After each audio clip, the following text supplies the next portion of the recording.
I hadn't heard my name in years. Not like that. Not from someone who said it like it still belonged to me.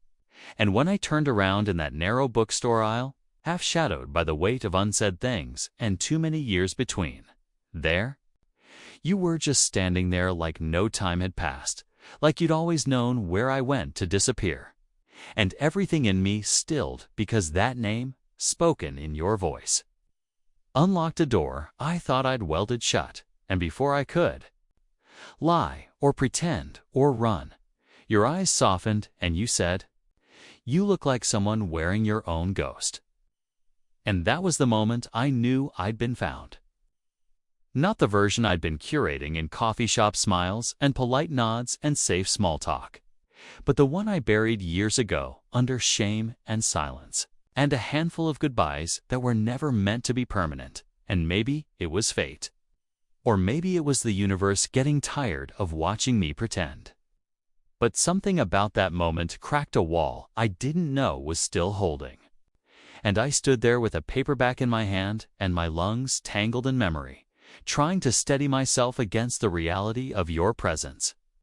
Because you were never supposed to see this version of me, not the quiet, not the haunted, not the person I became after everything fell apart, and yet, there you were. Arms crossed like you were holding onto something that might slip. And I couldn't tell if it was anger or grief or something more complicated, but you didn't look away, and I didn't know what to say. So we just stood there in the silence of a place that smelled like old stories and second chances, and I think part of me hoped you'd walk away. Because facing you meant facing the version of myself I thought I'd buried for good. The one that still wrote poetry in the margins of receipts and played sad songs on repeat when no one was home. And when you finally spoke again, your voice didn't shake, but mine did, because you said, "I looked for you," like it was the simplest truth in the world. And I wanted to ask why, wanted to scream that I didn't deserve it, but all I managed was a whisper that barely made it past the dust in the air. And we sat outside after that, on the same bench we once used to talk about everything and nothing. And the weight of your gaze felt like a mirror I wasn't ready for. And you didn't rush me, didn't ask questions, you just handed me a thermos of tea and said, "It's still your favorite," and I don't know how you remembered, but it made my chest ache in the kind of way that feels like waking up after sleeping too long. And as the city moved around us like it didn't know what was happening, you let me exist in silence, like you knew the version of me I used to be wasn't gone, just quiet, and I told you things in pieces. Not because I wanted to, but because something in your presence made it feel safe to. And every time I paused or broke, or looked away, you didn't fill the silence, you just stayed. And there's a kind of healing in that someone staying without needing to fix you. Someone seeing the cracks and not trying to glue them back together, tracing them gently like they mattered, like they were proof of survival instead of shame. And we stayed on that bench until the light changed, till my voice stopped trembling, until I could say the word sorry without choking on it. And even then, you didn't let me sit in it. You said, "I didn't come here for apologies, I came here because I missed you." And I think that broke me more than anything, because I had spent so long believing I was unmissable, that who I became wasn't worth the remembering. And now here you were, remembering everything, even the parts I forgot I left behind. And we walked through the city like ghosts retracing their footprints, passing places that used to know our laughter, and I couldn't stop thinking about how many versions of myself had died in this city. How many corners held pieces of me I didn't think anyone would recognize. And you did? You saw all of it without flinching, without judgment. And I started to wonder if maybe I wasn't beyond repair, if maybe the version of me I buried wasn't dead, just waiting for someone to remind me how to breathe again. And that night, when you dropped me off and waited at the gate like you used to, I almost told you to leave. Almost slammed the door and crawled back into the silence I'd made my home. But instead, I opened it just wide enough to let in the truth. I missed you too. Not just as the friend I lost, but as the person who knew me before I disappeared into the wreckage of my own choices. And when I let you inside, it didn't feel like surrendered. Felt like a beginning, or maybe a return. And we didn't talk much after that. Didn't need to, because the air between us said everything, and you fell asleep on the couch like no time had passed. And I watched you from the hallway like a child trying to remember a dream. And when I turned out the lights, I whispered your name just to make sure it was real. Just to make sure you hadn't vanished again, and in the dark, your voice came back, soft and sure. I'm still here. And for the first time in years, I believed it. The strange thing about being seen again is that it doesn't always feel like comfort at first. Sometimes it feels like being dragged out of a hiding place you convinced yourself was safer than it really was. And that morning, after you slept, on my couch like no time had passed, I stood in the kitchen making coffee with hands that remembered every morning we ever shared. And it was surreal how your presence folded into the space so naturally, like no years had bruised the in-between, like no silences had stretched across time to make strangers of us. And when you walked in wearing the same sleep-heavy expression you always used to wear, my breath caught, not from surprise, but from recognition. Like a ghost had returned and asked for breakfast. And we didn't talk right away. We just moved around each other in the kind of choreography that doesn't vanish.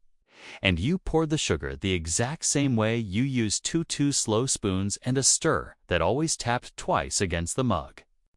And something about that made my throat close, because routine has a way of carrying grief inside it. And I didn't want to ask how you'd found me.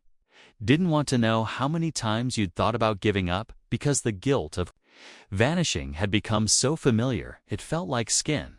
But then you said, "Do you remember what you used to say about rain?" And I almost dropped the mug because I did remember. And I couldn't believe you did too.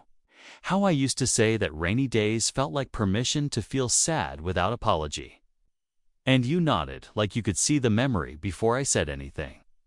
And suddenly, we were two people living in a house made of old echoes and unfinished conversations. And I started to wonder if maybe we hadn't lost each other at all. Maybe we'd just paused, buried under different wreckages. And now, we were trying to dig out using the same broken tools. And we spent the day walking the old streets. And I kept noticing how many things had changed: storefronts repainted, sidewalks cracked, people older and unfamiliar, but you walked beside me like no change was too big to carry. And I asked you if you hated me for leaving, and you didn't answer for a long time. Just let the wind speak for a while, and finally you said, "I hated how much I still loved you when you disappeared." And that sentence hit like a stone in the middle of a still lake. And I wanted to say I was sorry, wanted to explain that it wasn't about you, that it was about me drowning in a self I didn't know how to escape. But the words didn't come out right. They just sat there in my chest like heavy furniture.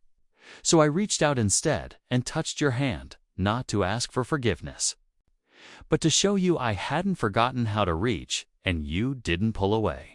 You never did. And that night, we watched an old movie we both used to love, and I laughed at a line I forgot I knew. And you looked at me with that quiet smile that says, "There you are." And I didn't cry until you were asleep again, because the truth is, being found isn't always gentle. Sometimes it scrapes against all the places that scarred over without healing. And I knew I still had so much to say, still had versions of myself I hadn't fully buried, only shoved into corners, hoping no one would look too closely. But you always looked, and never with judgment. Always with that same tender patience that made me feel like I could fall apart without being abandoned. And over the next few days, we started sorting through the ruins to gather old letters I never sent, songs I used to write but stopped singing, photographs I'd hidden in the back of drawers because they hurt too much to see. And every time I handed you a piece of the past, you didn't flinch.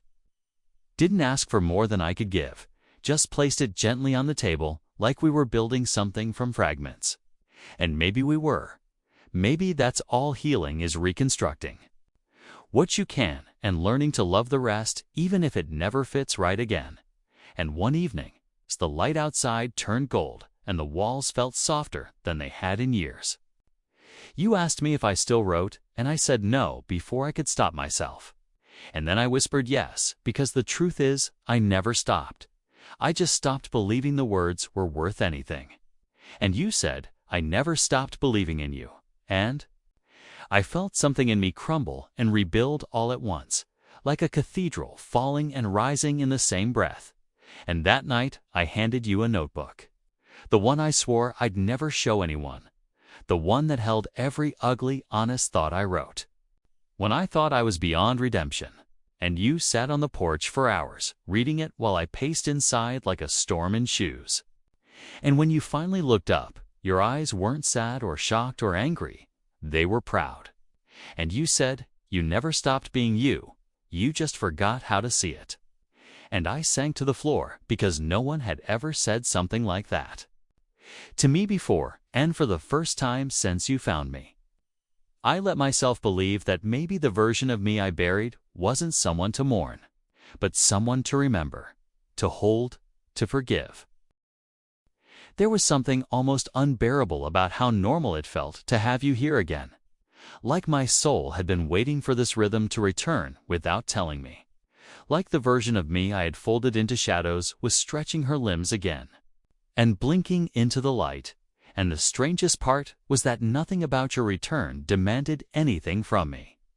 Not confessions or explanations or penance, just presence. And somehow that was more disarming than any confrontation would have been, because your kindness made it harder to hide. And every time you laughed at one of my half-jokes or passed me a cup of tea without a word, I could feel the version of me I'd buried tapping on the inside of my ribs, asking softly if it was safe to come back out, and maybe it was. Because I started doing things I hadn't done in years, leaving the house without rehearsing my steps, cooking meals I never finished but still served anyway, lighting candles at night just because the glow reminded me I was still here. And you never commented on the small ways I was changing, never pointed out the fact that I hadn't flinched when a car door slammed too loudly or that I'd stopped checking the locks 3 times before bed. But I knew you noticed, because you always noticed. And that quiet awareness made me feel seen without being exposed. Like you were holding a mirror, but only when I was ready to look into it. And one evening, we sat on the floor surrounded by old records, the ones we used to play on rainy Sundays when the world felt small and safe. And you told me you kept them all these years, even the ones I thought you'd thrown away after I left. And I asked why? Not because I doubted you, but because part of me still couldn't believe I was worth remembering. And you said, because some things aren't meant to be forgotten. And I felt that sentence like a hand on my back, steadying, grounding, and I started crying without warning, not because I was sad, but because I finally understood what it meant to be loved without being earned. And you let me cry without moving, without filling the space with anything other than your breath beside mine. And when the tears slowed, you passed me a tissue and said, you don't have to carry all of this alone anymore. And I wanted to believe you. I really did. But belief takes time when the walls have been up for so long they've started to feel like skin, and still, you stayed. Through the awkward mornings and the quiet afternoons, through the days when I couldn't bring myself to speak, and the nights when I rambled too much, trying to keep the dark away, and I caught myself watching you sometimes. Not out of suspicion or fear, but out of awe. Because how could someone hold so much grace without asking for anything in return? And the answer came one night when we sat under the stars in the backyard, wrapped in blankets and stories, and you told me about the version of yourself you buried too, the one who used to be afraid of abandonment, the one who still carried questions that never got answers. And in that moment, I saw not just my old friend, but someone who had also learned to live with ghosts. And I realized then that maybe we were both here not to fix each other, but to witness each other, And there is something holy about that kind of companionship, the kind that doesn't push or pull, but simply stays. And over time, the house began to shift too, like it could breathe again. Like it recognized the sound of joy returning in whispers and footsteps and late-night laughter that spilled down hallways like candlelight. And one morning, I caught myself humming while making coffee, and I froze. Because I hadn't heard that sound from myself in years, and when you peeked around the corner and grinned, I almost told you to leave, almost shut it all down before it could hurt again, but instead I let you in. I let myself stay open. And I said, "Do you remember the song?" And you did. Of course you did. And we sang it off-key and too loud and with tears in our eyes, and the neighbors probably thought we were unhinged. But we didn't care, because the thing about being buried and found is that everything tastes different afterward. The air, the light, the laughter, it all feels like a gift you thought you'd never touch again, and now that it's in your hands, you don't waste it. You hold it gently and fiercely, and with both hands. And that's what I did with you, with this moment, with myself. Because somewhere between the silence and the song, I stopped feeling like a ghost. It started with a feeling I didn't know how to name.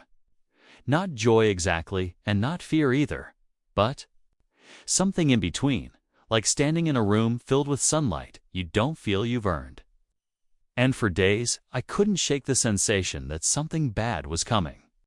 Because that's what trauma does, makes you flinch at goodness, makes you suspicious of calm.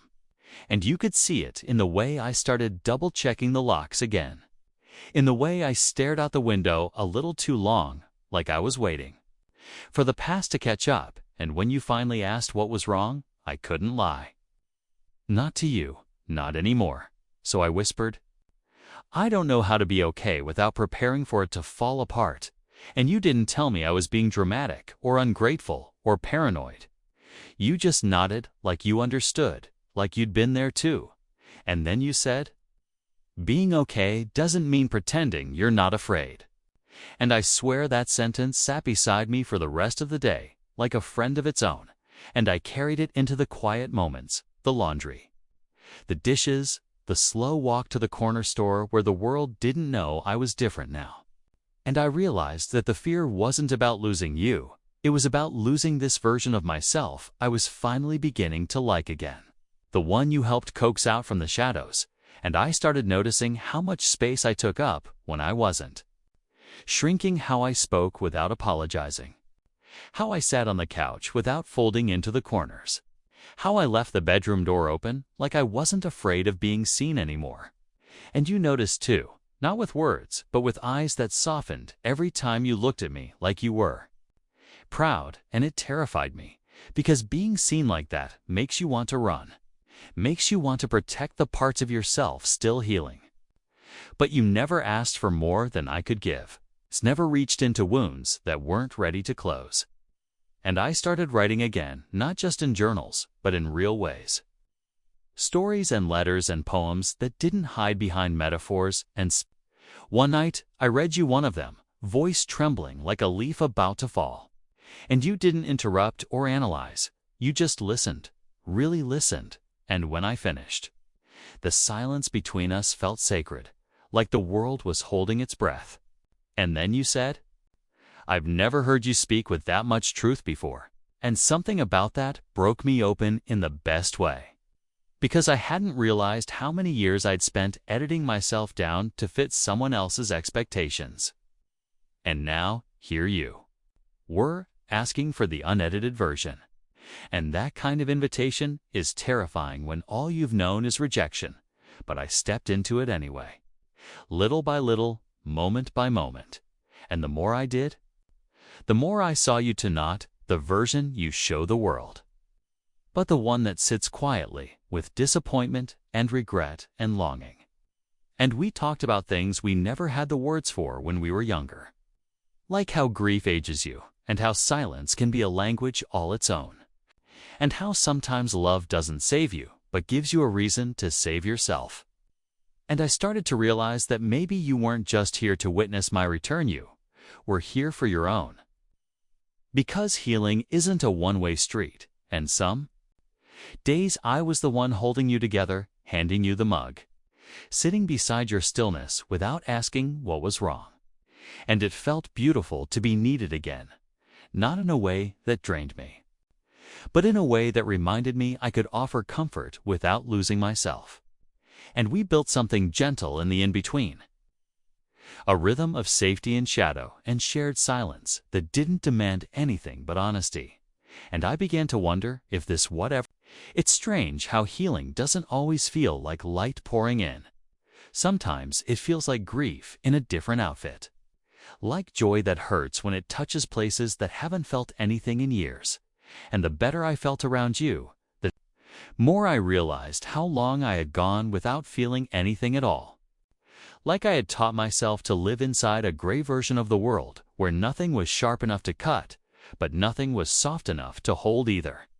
And now here I was, laughing in the middle of conversations that weren't rehearsed, crying without shame when songs came on that reminded me of the versions of myself I swore I'd buried too deep to be triggered by again. And every moment felt like walking barefoot over ground I couldn't predict, some of it warm, some of it broken glass, some of it soft moss I didn't believe I deserved. And you never asked me to explain it, never rushed me into calling it progress or punished me for the days that still caved in without warning. You just moved with me at the speed I could manage, and I didn't know how to thank you for that, not with words. So I started doing the little things: the tea ready before you asked, the playlist you liked playing when you walked into the room, the blanket folded on the chair you always curled up in. And I know it wasn't grand, but it was how I began to say, I'm still here too. And the more I stayed, the more the buried parts of me started blooming, slowly, tentatively, like wildflowers pushing through old stone. And I started writing you letters I never gave you, not because I couldn't say those things aloud, but because some feelings felt truer when written with shaky hands and midnight honesty. And in those letters, I told you how scared I was, not of you leaving, but of forgetting how to stay. Because being seen this fully has a way of rewriting your internal compass, and sometimes I'd look at you and feel a grief so big I didn't know where it came from. And I realized it was the mourning of all the years I spent convinced no one would ever look at me like that again. And I wanted to tell my younger self she made it, wanted to say, you'll be found. Not rescued, not saved, but found, and that will be enough. And you who stayed long enough to let me become someone again. I hope you knew what that meant, because every night you fell asleep on the couch while we watched something old and familiar. I would sit there and memorize the way your chest rose and fell like an anchor I didn't know I needed. And sometimes you'd wake up halfway through and find me still watching. And you'd smile with your eyes half closed, like you understood. And maybe you did. Maybe you always did. Because you were the only one who knew the version of me I buried, and didn't flinch when she came back up, gasping for air. And some nights we talked about nothing: favorite colors, dream cities, ridiculous childhood stories, and other nights we said things that cracked the air open. Like when you told me you still carried guilt over the last words you said to your father, or how I admitted I sometimes practiced goodbye in the mirror just in case someone left before I was ready again. And we didn't try to fix those confessions, just let them be what they were. Pieces of us we were finally brave enough to speak aloud. And I think that's when I knew this wasn't about becoming someone new. It was about reclaiming who I had always been before the world asked me to fracture. And I started walking differently, not faster, but with purpose. Like I wasn't trying to disappear into the sidewalk. And one afternoon, I caught my reflection in a shop window, and I didn't look away.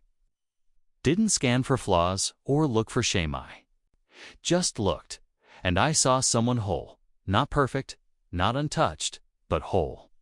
And I knew then that healing isn't loud. It's not some cinematic moment where everything clicks. It's sitting beside someone who lets you breathe at your own rhythm until one day you forget what it felt like to hold your breath just to survive. And that night, I wrote in my journal for the first time without censoring myself, and I ended the entry with one word I hadn't used in years. Home. The thing no one tells you about getting better is how uncomfortable it can feel when life starts to soften. How suspicious you become of joy that lingers too long. And in those weeks, when weeks, when wise wheeze, when wise wheeze, when wise wise of lies, one wide lies wise of lies, the wise wide wise of wise of wise of wise of wise of wise of wise of wise, so supplies, wise of wise with wise of wise of wise, my wise of wise, by so wise of wise, why so why, by inside, wise I glad, it, by wise I God. Where sisa why lead it sec a to cox, you sissy si me you could be sita lax, sec use I to go. The light returned to my mornings, and the quiet didn't sting so much. I found myself flinching not at what hurt, but at what didn't. Like sitting across from you at the table, laughing over toast and jam was too good. Too peaceful, like I'd stolen it from someone else's life. And I kept waiting for the universe to notice and take it back, because when your nervous system is used to fire, calm feels like a setup. And I didn't know how to tell you that even happiness could make me anxious. That I'd spent so long surviving the fall that I didn't know what to do with the steadiness, but somehow you knew. Because you started saying things like, it's okay to relax, and you're not in danger anymore. Not like mantras, but like gentle reminders to the body I had been dragging through years of pretending I was fine. And one night, I asked you if you ever felt like you didn't deserve peace, and you looked at me with that steady, quiet gaze and said all the time, but I stopped letting that feeling decide what I get to keep. And I wrote that down later in the margin of a receipt, because it felt like something worth memorizing. And I needed reminders everywhere, on mirrors, inside books, in the Notes app on my phone, that I didn't need to earn safety, that love without conditions wasn't a trick. And the more I let that truth settle in, the more I noticed the subtle changes in myself, like how I stopped apologizing for taking up space on the couch, or how I reached for your hand, not out of panic, but because I wanted to feel something real, something grounding. And the way you always responded with your fingers steady and warm and never pulling away taught me more about trust than any promise ever had. And we started making small plans together, not grand or loud. Just little things like grocery trips and movie nights and walks through the park at dusk. And those tiny rituals started to stitch meaning back into my days, like a quiet rhythm, building inside a song I hadn't heard in years. And one evening, when it rained softly and the streetlights came on like gold halos in the mist, you told me you were proud of me, and I didn't know what. It came like these things always do, unannounced and sharp-edged.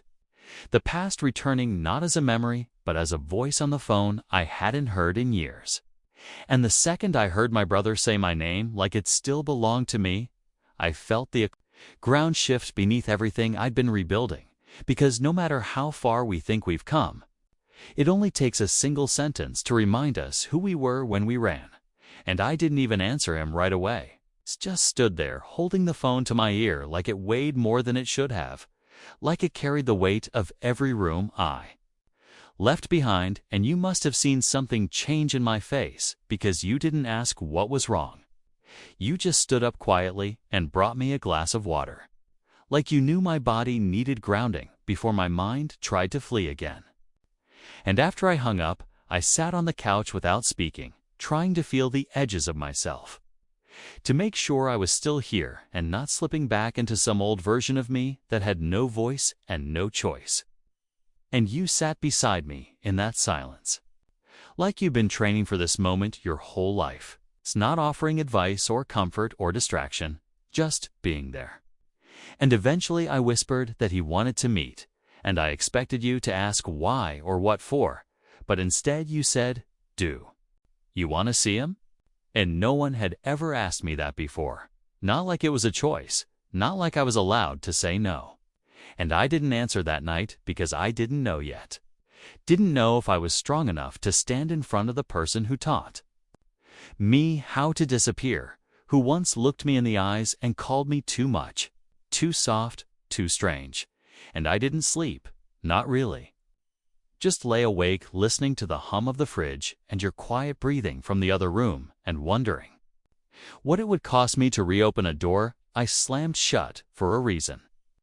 And by morning, I still didn't have an answer, but I had your presence, and that steadiness gave me enough courage to text back a single word, okay. And when the day came, I almost backed out, almost crawled back into the safety of your quiet kitchen and the stories we told with our eyes. But you didn't let me run, not by holding me back, but by walking beside me. And when we got there, when I saw him sitting on that cafe bench, looking older and somehow smaller than I remembered, I felt nothing at first, just a strange buzzing in my chest, like a fire alarm that never quite stopped ringing. And I wanted to turn around, but your hand touched my shoulder, and it was enough. It was everything. And I walked to the table and sat down and looked him in the eye and waited. And when he started to speak, when he said things like, "I'm sorry, and I didn't understand what you were going through," I didn't feel the relief I expected, didn't feel the weight lift. I just felt tired. Like grief itself had settled into my spine. And I nodded and let him say his piece, not because I needed it, but because I needed to know I could sit there and still be whole, still be me. And when it was over, when he hugged me and left, and I walked back toward you with trembling hands, you didn't say, "I'm proud of you." Not yet. You just opened the car door and played the song I loved in silence, like that was your way of telling me I was safe again. And I cried the whole drive home, not because of him, but because I didn't collapse afterward, because I stayed standing. And I didn't hate myself for hoping he'd be different. And when we got back, I curled into you like I'd done 1,000 times in my head, and you held me like nothing about me needed fixing. And I realized then that healing wasn't just about rewriting the past. It was about not letting it write you anymore. And that night, when you finally did say, "I'm proud of you," I believed it. There's a moment in every healing when the silence stops being something you survive and starts becoming something sacred.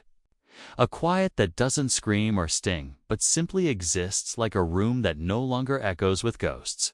And in the days that followed, seeing him again, I found myself craving that silence, not to hide in it, but to rest inside it like a hammock, between two trees that had finally stopped shaking. And you noticed. Of course you did. You always noticed. And you started leaving little spaces in the day for me to fill or not fill 2 cups of tea on the table without a question. The playlist left on shuffle instead of curated to my mood. Books opened and left where I could find them, not as recommendations, but as invitations. And I didn't know how to thank you for that kind of softness, the kind that doesn't ask to be praised, but wraps itself around your ribcage anyway. And I think that's when I knew something had shifted. Not in you, but in me, because I no longer felt like I had to perform my pain to be held. And I started waking up without dread, started walking to the window without scanning the street for memories that might hurt. And I still had my moments, those quiet collapses where the past tried to whisper me back into smaller versions of myself. But now I had a hand to hold through it. And that changed everything. Because when you know someone sees you in your unraveling and doesn't leave, it becomes easier to stand in your becoming. And one night, as we sat on the porch wrapped in one blanket, watching moths dance around the porch light like they were looking for something they already had, I asked you why you stayed, not because I didn't believe in your love, but because I still didn't know how to believe in mine, and you didn't answer right away. Just leaned your head on my shoulder and said, "Because there's never been a version of you that wasn't worth staying for." And I didn't say anything, couldn't, because the lump in my throat was too full of the child who thought they had to be quiet to be lovable. And you didn't ask for a response. Just reached for my hand and held it like you always had, like the most natural thing in the world was, for us to keep finding each other again and again in all the versions we. It wasn't a single moment or a sudden shift, but something slower, quieter, like fog lifting over weeks instead of hours. And I didn't even realize it until I caught myself humming in the kitchen, sunlight warming the floor beneath my bare feet while you scribbled in your notebook nearby, and something about the stillness felt full, like my body had stopped bracing for the sound of glass breaking. And I remember thinking, so this is what it's like when healing doesn't have to hurt. And you looked up at me in that exact moment like you heard the thought without me saying it. And I laughed, that soft kind of laugh that doesn't fill the room but settles gently into it. And you tilted your head and said, "You've changed." Not like a question or an accusation, but a celebration. And I wanted to say, so have you. Because you had, not in loud, visible ways, but in the way your voice held more stillness now. More grace, in the way your eyes stopped scanning rooms like they were threats and started seeing color again. And I think we both knew we were witnessing something not just in each other, but in ourselves. Like we were walking through the rooms of our own minds without fear of what we might find in the corners. And that afternoon, we drove with no destination. Just the windows down and the sky above, like a ceiling we no longer felt trapped beneath. And you asked me what I wanted, not just for lunch or for the day, but really wanted. The deep kind of wanting. And I took a long time to answer, because no one had ever asked me that without expecting to be part of the answer.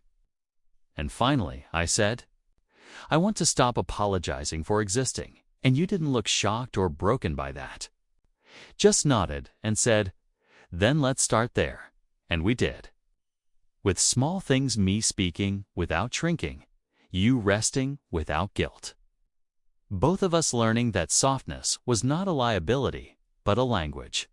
And I noticed how our days began to shape themselves around intention instead of obligation. How even the quiet became a form of love, not something to be filled, but something to be honored. And I started reading my old journals again. Not to punish myself, but to honor the person who wrote them, the one who didn't think they'd ever be seen like this. And some pages made me cry, not out of grief, but out of deep, aching gratitude for how far we had come. And other pages I read to you, slowly, nervously, like handing over a piece of my old bones and asking you to hold it, without judgment. And every time, you did, carefully, like even the broken pieces deserved reverence. And I think that's when I understood why people call love a mirror. Because you didn't just reflect the best of me. You reflected the parts I had hidden in the dark. The parts I thought would make you leave, and instead of turning away, you leaned closer.